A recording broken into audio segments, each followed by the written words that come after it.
আসসালামু আলাইকুম। আজকে এজিদ এবং ইমাম হুসাইন রাদিয়াল্লাহু তাআলা আনহু সম্পর্কে কিছু আলোচনা করব। তার আগে আপনারা একটু এজিদের দালাল যারা এজিদকে রহমাতুল্লাহ আলাইহি বলে, এজিদকে বিশাল কিছু মনে করে, এজিদকে নিয়ে হযরত এজিদ রাদিয়াল্লাহু তাআলা আনহু এই সম্পর্কে বলে, সেই সমস্ত এজিদের দালাল যারা রয়েছে তাদের ভিডিও একটু আপনারা ভালো করে দেখেন।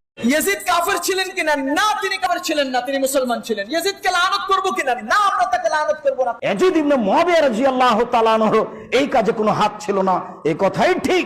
ইয়াজিদকেও আমরা খলিফা মনে করি, ইয়াজিদ তো কাফের না। আমরা অনেক সময় ইয়াজিদকে একেবারে কাফের পর্যন্ত বলে ফেলি। যখন ইয়াজিদের সামনে উপস্থিত করা হলো হোসাইন রাদিয়াল্লাহু তাআলা আনহুর মাথা, ইয়াজিদ কাঁদতে থাকে। ইয়াজিদকে কাফের বলা, এটা বিদাতিরা কাফের। ইয়াজিদ সম্পর্কে আমাদেরকে জানতে হবে, জরুরি নাই। আমরা তাকে কাফেরও মনে করব না, যে ইয়াজিদের ব্যাপারে আমরা চুপ থাকবো। ইয়াজিদ ইবনে মুআবিয়া একজন সালেহ নেককার মানুষ, একজন ন্যায়পরায়ণ শাসক। তিনি প্রকাশ্যে মদ খেতেন, নামাজ পড়তেন না, এগুলো মিথ্যা।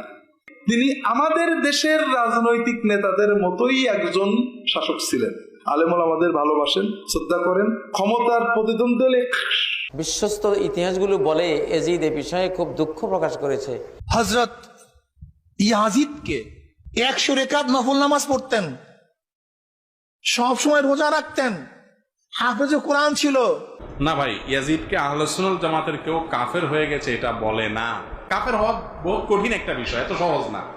তবে হ্যাঁ, সে নবী সাল্লাল্লাহু আলাইহি সাল্লামের কলিজার টুকরাকে হত্যা করে আমাদের। অবশেষে আপনারা দেখলেন এজিদের দালালদেরকে, মন ভরে প্রাণ ভরে তাদের ভিডিওটা আপনারা দেখলেন। আর চিনে রাখুন যে কিভাবে এজিদের দালালি করে। ইমাম হুসাইনকে নয়, যে ইমাম হুসাইন সম্পর্কে আল্লাহ রসুল বলছে আল হাসাইন ওয়াল হুসাইন সাইয়্যিদুস সাবাবি আহলিল জান্নাহ, যে ইমাম হুসাইন সম্পর্কে আল্লাহ রসুল বলছে মান হাব্বাল হুসাইন ফাকাদ আহাব্বানি ওয়া মান আবগাদাহুমা ফাকাদ আবগাদানি, যে ইমাম হাসান হুসাইন সম্পর্কে বললেন আল হাসাইন ওয়াল হুসাইন মিন্নি, সেই ইমাম হাসান হুসাইন সম্পর্কে কিন্তু কিচ্ছু তাদের মুখে কোনো কথা নেই। তাদের কথা হচ্ছে এজিদকে নিয়ে। এজিদ কাফের বলে, এজিদকে কাফের বলা যাবে না, এজিদকে মুরতাদ বলা যাবে না, এজিদকে বেঈমান বলা যাবে না। যেমন আমরা আহলে সুন্নাত ওয়াল জামাত এজিদকে আমরা প্রাধান্য দিই না, আমরা প্রাধান্য দিই একটাই, সেটা হচ্ছে হযরত ইমামে হুসাইন রাদিয়াল্লাহু তাআলা আনহু, যিনি হবে আমাদের জান্নাতের সরদার।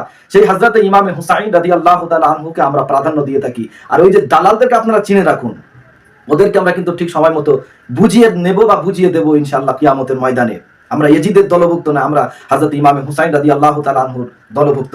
এবং প্রশ্ন হচ্ছে এজিদকে কাফের বলা যাবে কি না, এটাই প্রশ্ন। ওরা বলছে কাফের বলা যাবে না, ওরা তো দালাল, দালালটা তো সকল সময় দালালি করে। যেমন ইসরায়েল ফিলিস্তিনের মধ্যে যখন হচ্ছে ইহুদিদের পক্ষে ওরা অনেক রকমের কথা বলছে, তাহলে দালালদের কাজ হচ্ছে ইহুদিদের পক্ষে সমাজে একটা বিশৃঙ্খলা সৃষ্টি করা। যেমন এই তারাবি নামাজ সম্পর্কে, রমজান মাসে একটা আত্মশুদ্ধির মাস, সেই মাসে বিতর্কিত জিনিসগুলো নিয়ে মানুষের ভিতরে, উম্মাতের ভিতরে ফিতনা লাগিয়ে বেড়াচ্ছে। তো আসুন ভিডিও বেশি লম্বা না করে, এই যে চ্যানেলটা রয়েছে MHL ইসলামিক টিভি, এই চ্যানেলটা দয়া করে আপনারা সবাই সাবস্ক্রাইব করে দেবে। আর আমাদের ভিডিও যেগুলো হবে আপলোড, আমরা প্রত্যেকদিন নিয়মিতভাবে এইসব সম্পর্কে আমরা ভিডিও আপলোড দিয়ে থাকবো ইনশাল্লাহ। চলুন দেখে নিই। 300 হিজরির লেখা কিতাব, অর্থাৎ 1150 বছর আগের কেতাব ইকদুল ফরিদ লেবাননের ছাপ, ইকদুল ফরিদ লেবাননের ছাপ, পৃষ্ঠা 139 নম্বর পৃষ্ঠা। এবং এই একই কথা রয়েছে আল মুনতাজিম লেবাননের ছাপ, 5ম খণ্ড, পৃষ্ঠা 343 নম্বর পৃষ্ঠা। জাওয়াহিরুল মাতালেব লেবাননের ছাপ, 2য় খণ্ড, পৃষ্ঠা 199 নম্বর পৃষ্ঠা। সেই কিতাব, এই কিতাবগুলোর ভিতরে স্পষ্ট ভাষায় লিখছে, যখন এজিদের সামনে হযরত ইমামে হুসাইন রাদিয়াল্লাহু তাআলা আনহুমা হুজুরের যখন শের মোবারক ইবনে জিয়াদ যখন কেটে শের মোবারকটা এজিদের সামনে যখন উপস্থিত করা হলো, এজিদ তখন খুশিতে কবিতা পড়তে লাগলো, কবিতা আবৃত্তি করতে লাগলো। কি কবিতা পড়তে লাগলো? লাইতা লাইতা আশিয়াখি বদর শহীদ জাযাআ খাজরাজি মিনাল ওয়াকিল আসাল, বদরের যুদ্ধে আমার পর্দাদাদেরকে হত্যা করা হয়েছিল, তারা যদি আজ দেখতো আমি ইমাম হুসাইনকে কিভাবে হত্যা করেছি। তারপরে কবিতার সেকেন্ড চরণে বলছে ফাহাল্লু ওয়াস্তাহাল্লু ফারহান সুম্মা ক্বালা ইয়া ইয়াজিদ লা তুসাল, যে এটা যখন আমার পর্দাদারা তারা দেখতো, তখন তারা আনন্দে উল্লাসিত হয়ে খুশিতে তারা বলতো, ইয়াজিদ আজকে তুমি সফল হয়েছো, আজকে তুমি ব্যর্থ হওনি। ওই মজমায় আল্লাহ রসুলের একজন সাহাবা বসছিলেন। ফাকালা রাজুলুন মিন আসহাবি রাসূল, আল্লাহ রসুলের একজন সাহাবা বলতে লাগলেন, ওরে ইরতাদ মিন ইসলাম ইয়া ইয়াজিদ।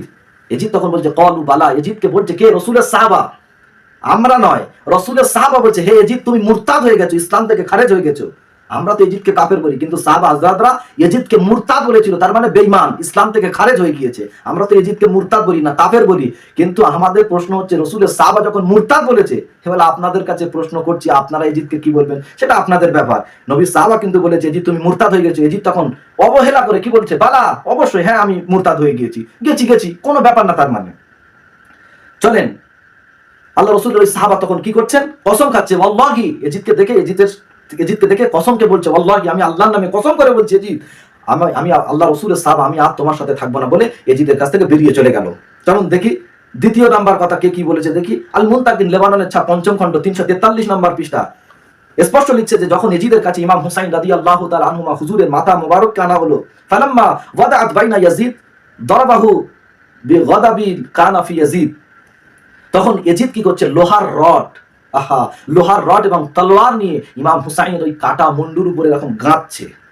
নাউজুবিল্লাহ নাউজুবিল্লাহ। হযরত ইমাম হুসাইন রাদিয়াল্লাহু তাআলা আনহুমা হুজুরের মাথা মোবারকের উপরে এজিদ তলোয়ার নিয়ে গাঁথছে, আঘাত করছে, আর খুশিতে ওই কবিতাটা গাইতে লাগলো। আজকে আমি ওই প্রতিশোধ নিয়েছি, বদরে যেমন মুহাম্মদ সাল্লাল্লাহু আলাইহি ওয়াসাল্লাম আমার পূর্বপুরুষদেরকে হত্যা করেছিল, তার প্রতিশোধ আজকে নিচ্ছি। তারা যদি আজকে উপস্থিত থাকতো, তারা কত খুশি হতো, উল্লাসিত হতো। আহাল্লাহ ফাহাল্লু ওয়াস্তাহাল্লু ফারহান সুম্মা ক্বালা ইয়াজিদ, তখন তারা খুশিতে উল্লাসিত হয়ে বলতে, ইয়াজিদ আজকে তুমি বিফল হওনি, আজকে তুমি সফল হয়েছো। তখন ক্বালা মুজাহিদ, তখন তাবি ইমাম মুজাহিদ রাহমাতুল্লাহ আলাইহি বলছে, ক্বালা মুজাহিদ নাফিকু ফিহা ওয়াল্লাহি সুম্মা ওয়াল্লাহি মা বাকিয়া ফি জাইশুহু আহাদু ইল্লা তারাকাহু। তখন হযরত মুজাহিদ রাদিয়াল্লাহু তাআলা তিনি কি করছেন, তিনি আল্লাহর নামে কসমকে বলছেন, ইয়াজিদ তুমি মুনাফিক হয়ে গেছো, আল্লাহর কসম তুমি মুনাফিক হয়ে গেছো। এজিদের এই কর্মকাণ্ড দেখে সাহাবা হযরত এজিদকে বর্জন করে চলে গেল। সাহাবারা তাহলে কি করলো, তাবিঈরা কি করলো, এজিদকে মুনাফিক পর্যন্ত বললো। আমরা তো এজিদকে মুনাফিক বলি না, কাফের বলি। এবার আপনাদের কাছে ছেড়ে দিলাম, আপনারা এজিদকে কি বলবেন, রহমাতুল্লাহ আলাইহি বলবেন, ওই যেমন দালালরা বলে গেল। চলেন দেখি জাওয়াহিরুল মাতালিব 2য় খণ্ড 300 নম্বর পৃষ্ঠা। এজিদ ইমাম হুসাইন রাদিয়াল্লাহু তাআলা আনহুমা হুজুরের মাথা মোবারক নিয়ে কবিতা বলতে লাগলো। কি কবিতা? আর যখন কবিতা বলছে তখন কি করছে, একটা কাক ডাকছিল, আর ওই কাক ডাকছিল, কাকের দিকে লক্ষ্য করে তখন কবিতা বলছে। কে? এজিদ কবিতা বলছে। না আইবুল গুরাব কুল আও লা তাকুল। এজিদ বলছে যে হে কাক তুমি ডাকো কাকা করে কিংবা নাই বা ডাকো, হে কাক তুমি কাকা করে ডাকো কিংবা নাই বা ডাকো। আজকে আমি হযরত ইমাম হুসাইন রাদিয়াল্লাহু তাআলা আনহুমা হুজুরকে হত্যা করে রাসূলের থেকে বদরের যুদ্ধের প্রতিশোধ নিলাম। নাউজুবিল্লাহ নাউজুবিল্লাহ। এজিদ যে ইমাম হুসাইনকে হত্যা করেছে, ও আসলে ইমাম হুসাইনকে হত্যা করেনি, ও ওই কারবালার প্রান্তরে আমার রাসূলুল্লাহকে হত্যা করেছিল, ও কারবালার প্রান্তরে আহলে বাইতকে হত্যা করেছিল, ও কারবালার প্রান্তরে ইসলামকে হত্যা করেছিল। তাহলে যে ইসলামকে হত্যা করেছিল, যে নবীকে হত্যা করেছিল, নবীর নবুয়াতকে মিটাতে চেয়েছিল, সে কি? তাকে আমরা কিছু বলবো না, আপনাদের উপরে ছেড়ে দিলাম।